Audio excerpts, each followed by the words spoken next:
Good evening, good morning, ladies and gentlemen. Welcome to the final keynote session of the Wine Spirit Virtual Fair. We have decided to conclude this keynote session thinking about a long exhibition where almost at the end of the fair you are really tired and maybe you want to relax, to chill out with some friends at the Expo coffee bar. So that was the idea, to have, let's say, a free session of brainstorming with some friends and sharing some insights. So we have gathered Gonzalo Yanez and Luli Alstead, and let's discuss, let's say, with freedom about some of the topics that, or about some of the insight that we captured during these 2 days. First of all, I would like to introduce Gonzalo Yanez, which is CEO of Moondesk. He is also is also partnered with YG Branding and Design, that are co-organizer of the Wine Spirit Virtual Fair together with UPM Raffatak. And it's always a pleasure to talk with Luli Alstead, which is CEO of Wine Intelligence, that we have had the pleasure to listen a few minutes ago with her brilliant session about the consumer behavior during the COVID and the post-COVID era. So if it is okay for you, we can start our discussion, and maybe during the coming minutes, if we are lucky, we might find that Gonza will join the conversation. The first question that I have for Luli is the following. Listening to the speakers that I have introduced yesterday, I had this information. I have received this information. The quarantine has clearly pushed wineries to move more and more towards the e-commerce, and during the quarantine period, the supermarket, the FMCG channel, has been the only physical channel where the consumer could buy wine. But the point has been that through these two channels, there is no engagement with the consumer. There is not the same level of engagement that you can have when you buy in a retail shop or through, let's say, more dedicated channels. So the question is for you, how wineries will renew the storytelling without flattering the narrative, in case that these changes, like the e-commerce, will remain, like, if I'm not mistaken, I have heard from your session, in the coming months and year. What is your view of this? Well, the first point in terms of what is motivating consumers at the moment when it comes to wine and what choices they're making is we are seeing that different choices are being made, because as you say, you know, sort of supermarkets and online being the key channels that we've had access to in most countries around the world during the last 2 or 3 months. What we find, and I was saying earlier in my presentation, is that consumers tend to, we are all consumers as well, human beings tend to sort of migrate towards the known in these types of times. So when we're feeling a bit stressed or under pressure, I'm not sure what it's like being shopping where both of you are over the last few months, but it certainly feels like a more stressful event here in the UK. You know, lots of queues, having to socially distance in store, one-way traffic in the stores, even in the supermarkets. So all of that is leading us as consumers to actually sort of grab and go and dwell less in store. We have, as you said, the opportunity or not the opportunity to communicate with retail staff, and at the cellar door being often the same case, even if we were able to purchase from the cellar door. So the result of all of that has been that typically we've sort of gone to what we know and what feels safe. As a result of that, we're seeing that the kind of major brands in each market are actually the ones that are doing well out of this in terms of volume. We tend to be less experimental when we're stressed or in crisis. So we're seeing consumers, all of us, sort of narrowing our repertoire in terms of what it is we're doing in these times.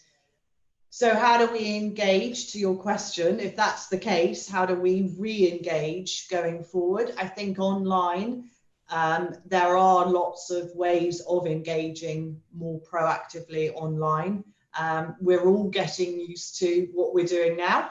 We're all getting used to communicating much more through a digital platform, even if we weren't before.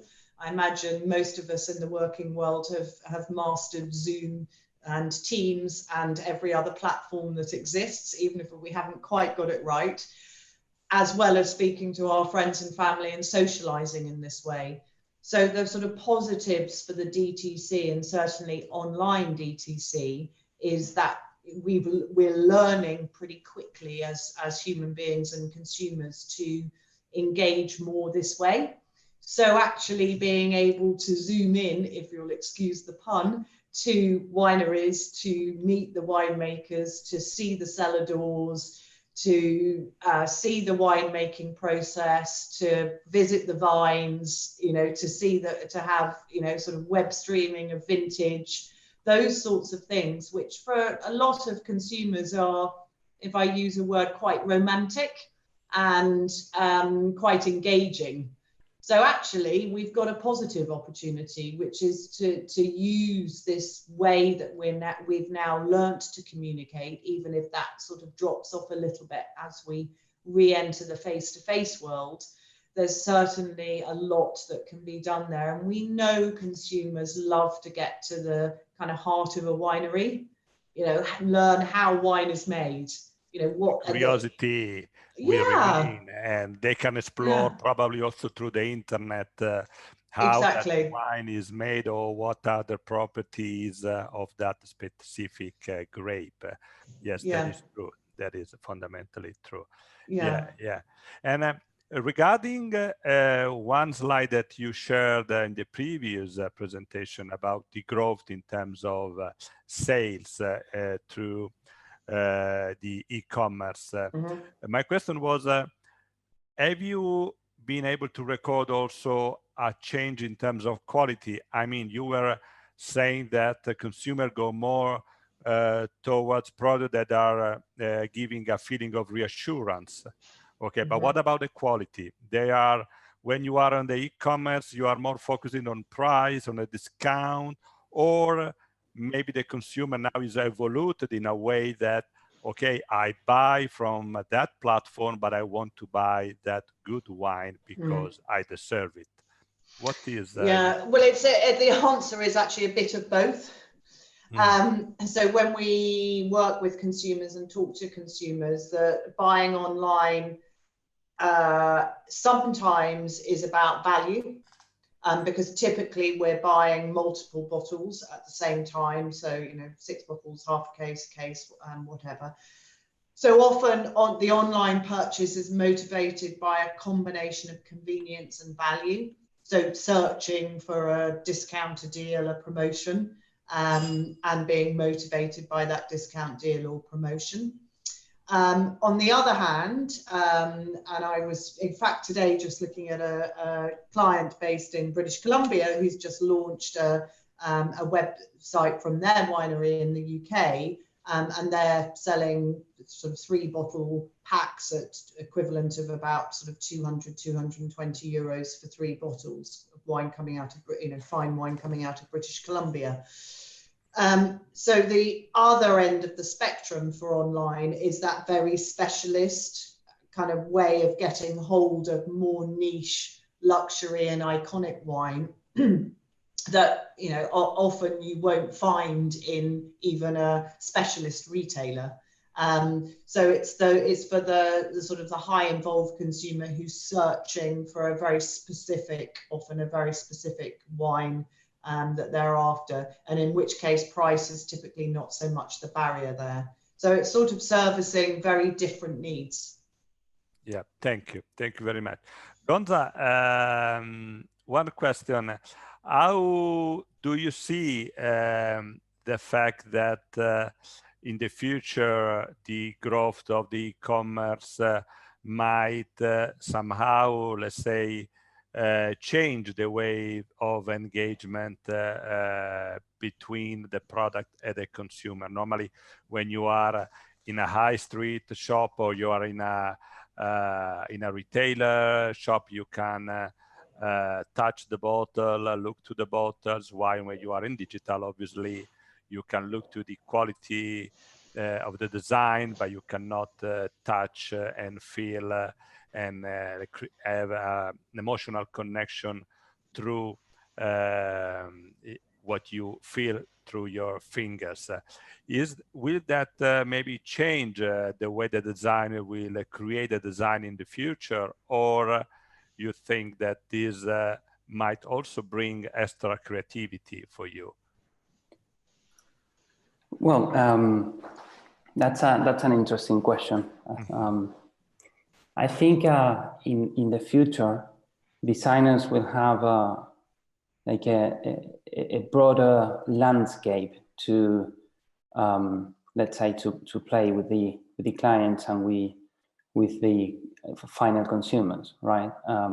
Nowadays, when you go to a shop, you have to compete in a shows on shows full of different wine labels, and really competition is pretty hard, right, for wine brands to stand out of the shelf, right?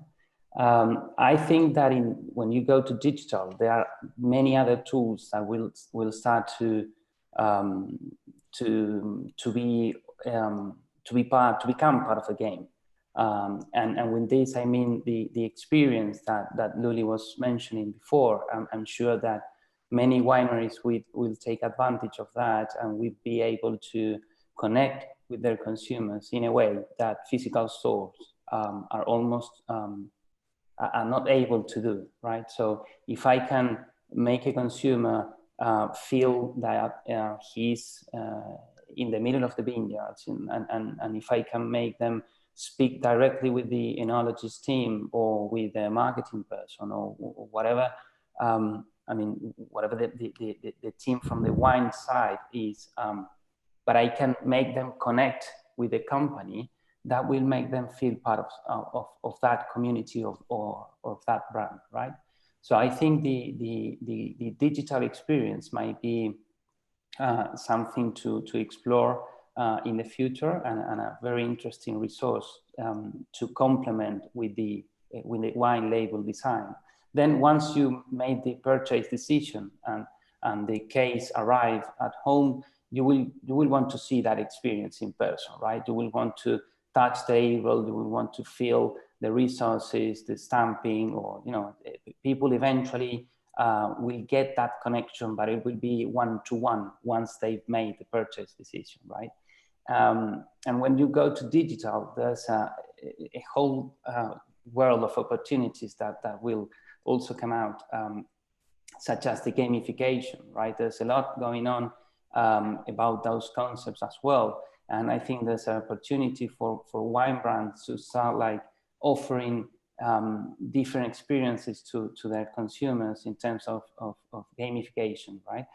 We've seen in the past large wine brands supporting or let's say sponsoring football team, bicycle tournaments, or major TV channels. But that's, I think, something that not the mainstream wine companies are able to do, right? And I think it's interesting to analyze what Luli was mentioning before, that in crisis times, people tend to risk less, so they will go for the safer options, and that will mean I will choose a brand that I already know, right? And the reality is that the majority of the wine brands in the world are not positioned in the minds of the people, right? We have to consider that there must be over 500,000 wine brands in the world. I don't have the exact data, but what I'm sure of is that it's very difficult nowadays to position a one brand in the market, right? So I think that digitalization and all the resources that will come out in the future will allow new wine brands to search and to offer opportunities and will have the opportunity to create communities and create new groups of consumers. And I think that it will be fun to watch the way that develops. Yeah, but I agree with you with what the digitalization might bring, but let me share my point of view.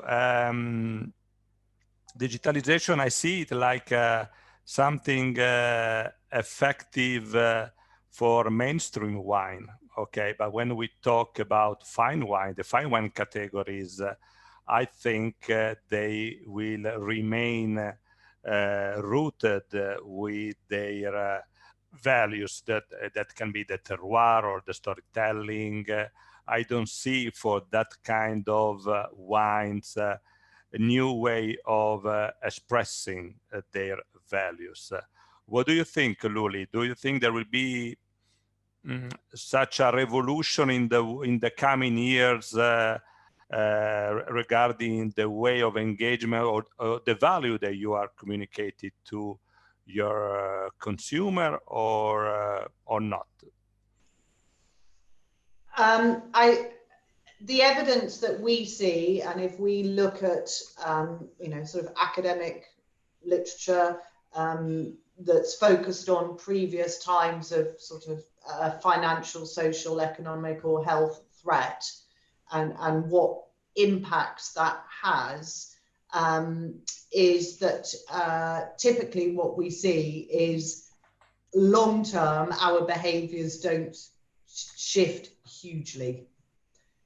So yes, in terms of, as I was saying in the presentation earlier, more consumers have, for example, purchased wine DTC and online than because they've had to. Some will embrace that a little bit more going forward, but typically we revert back ultimately to the behaviors we had when we had more choice of freedom, because those were the behaviors we liked. That's what we like doing. You know, we went to specialist wine retailers, or we visited vineyards, or we went to restaurants, or we drank champagne or Prosecco or Cava in a bar with friends, because we like doing it. You know, that's where we've evolved to. We like doing those things, which is why we did it. We like traveling, which is why we did it. Yeah, so although there will be a nervousness, obviously, and a long, very long kind of recovery in terms of emotional and economic and clearly health, ultimately, you know, if we as a species feel confident about returning to how we used to do things, evidence suggests that that's what we will do. Yeah, you agree, Gonza, with this? I think it's interesting to, I mean, at some point, yeah, I agree in terms of that. People love status quo, right? Humans love status quo. We don't like changes, right? But at the same time, I think when digitalization start offering us easier ways and faster alternatives, eventually people will change the way they behave. And I think there's I think it's very interesting to analyze also different generations and their purchase behavior, right? Because it's not the same the way a baby boomer purchases a bottle of wine in comparison to how a millennial will buy a bottle of wine. I tend to imagine that a millennial is much will embrace technology in a faster way than a baby boomer will do, right? But at the same time, I imagine, I don't have the exact data, and I think Luli can help us with that a lot. But I think that in general, luxury products are in general approached to baby boomers or generations in which their assets or their economical position hasn't been threatened by the economic crisis.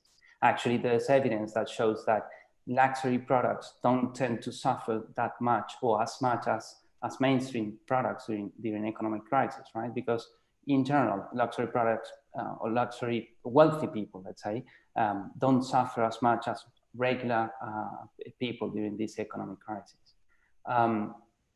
So I think it's interesting to analyze the different behavioral purchase behavior that different generations may have.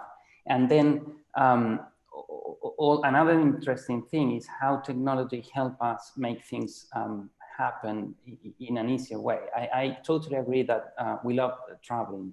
Everyone loves traveling, and we will continue to travel around the world. But how many, we all love wine, right? And how many wineries have we all been able to visit around the world? Perhaps we haven't been able to visit more than 10% of the wineries around the world. And digitalization... Percent would be already a big number. Absolutely, yeah. 10%. That would be a lot of traveling. A lot of traveling would be. I'd like that job. but I know you are globetrotters, so I'm quite sure you visited a lot of wineries around in the past.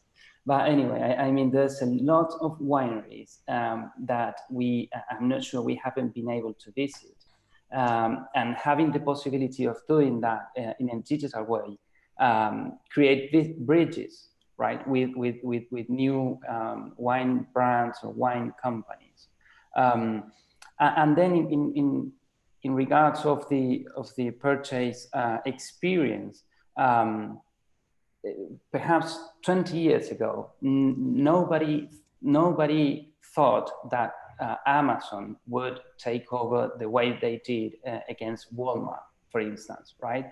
And Walmart remained mainly traditional based, whereas Amazon went straight to digital, and they invested a lot of money in getting their consumers. And now we can see the results that brought to the market, right? And I think those kind of things will intensify in the next decade, right? So I think that there will be a lot of interesting things to analyze. I think that a percentage of the market might remain or might get back to the old times as soon as they can.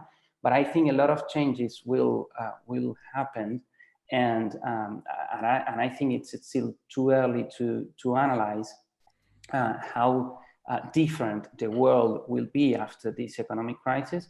But what I'm sure about is that new opportunities will arise for new wine brands that perhaps are struggling nowadays to get position in the minds of the people. So I would suggest those wine brands to not stop doing the efforts, right? It makes sense, absolutely. What do you think, Luli? Yeah, and my point I was trying to sort of articulate previously is that a wine is often, we often consume it as part of experiential.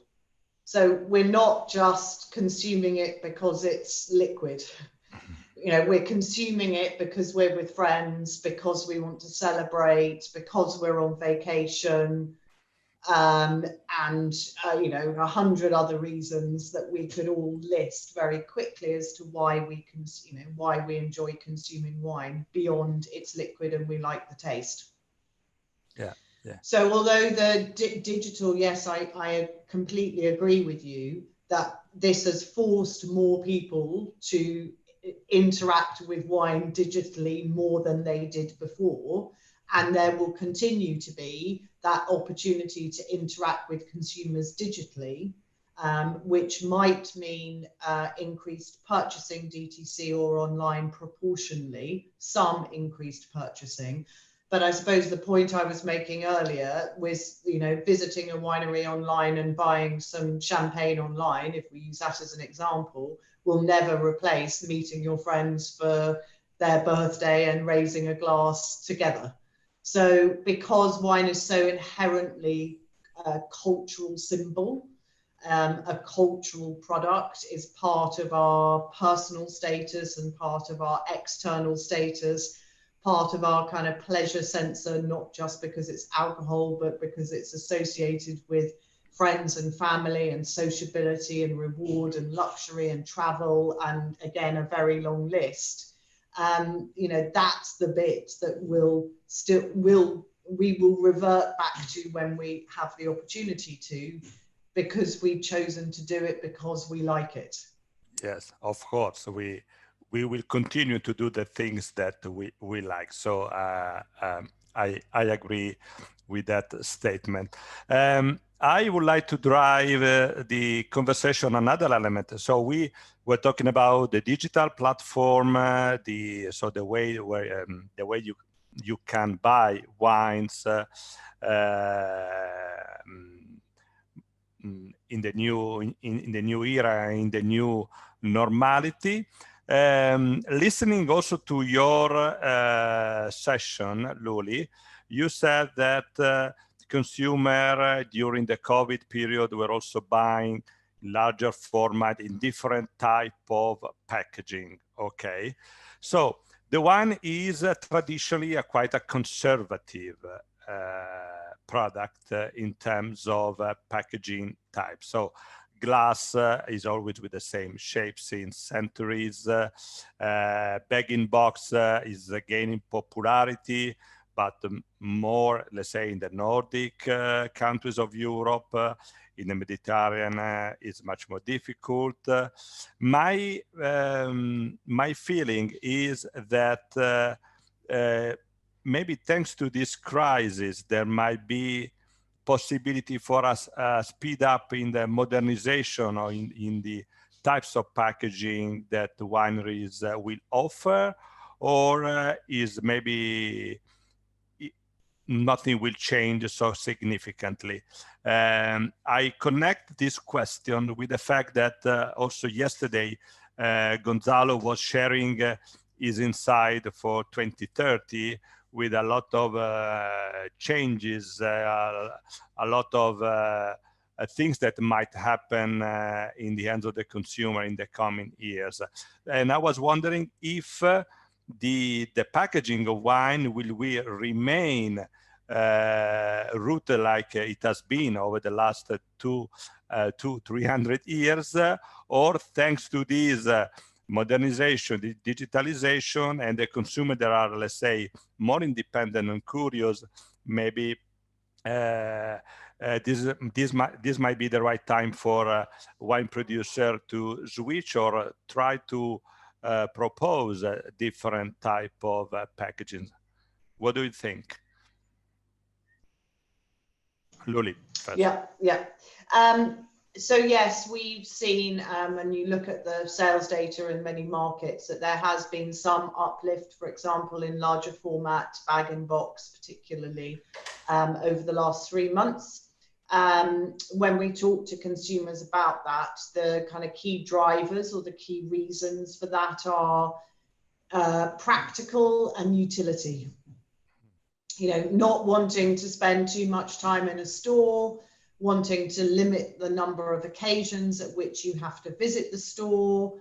And as I was saying in the presentation earlier, you're kind of not going anywhere. So the idea of, you know, sort of being able to finish which is always a resistance from some consumers, or I'm not going to finish the bottle, or in this case, I'm not going to, you know, be at home to drink a whole bag in box over a number of days or weeks. Well, we have been. So that's actually made that barrier kind of temporarily disappear. I think what we will see coming out of this, particularly as we all are impacted more economically in the months to come, that there'll be a realization for some consumers who had previously been negative towards the quality of bag-in-box wine, or indeed the notion of having wine in a bag-in-box as opposed to a excuse me, 75 centilitre bottle, will again kind of form a new habit, which is actually, this is quite practical, quite good value for money, actually keeps the wine in good condition for the amount of time I need it, and actually feel quite kind of satisfied by that. So I think we will see some consumers continue to purchase bag-in-box, but again, it won't be a fundamental shift in terms of the category. There'll be some, it will boost as opposed to change. Do you foresee any other type of container that which is not a bag-in-box in terms of shapes or bottle that maybe are more sustainable, or with different shapes to optimize the space that the bottle actually requires in terms of transportation, Gonzalo, or what is your forecast? I think it's interesting to, again, I would separate the short term to the long term, and I would also like to understand between purchase behaviors between the different generations. Again, I think in the short term, sorry, I totally agree with Luli. Purchase decisions are going to be made, conducted mainly by my pocket, right? By the economic reality that each family or each person has at that time, and perhaps in terms of how scared I am about losing my job. So if I just got promoted because my company happened to increase their sales, and I got promoted and I have a better economic position, which I think is going to be the least amount of people in the world in that situation. Perhaps I will make my purchase decision based on that. But the majority of the people will try to take care about the economic part of the family or the personal situation, right? In that sense, I think that choosing formats that can help lowering the price is going to be something that we might look at. But then in the long run, what we foresee is that lots of the majority of the generation Z and the millennials are claiming for that they are more aware of the environment.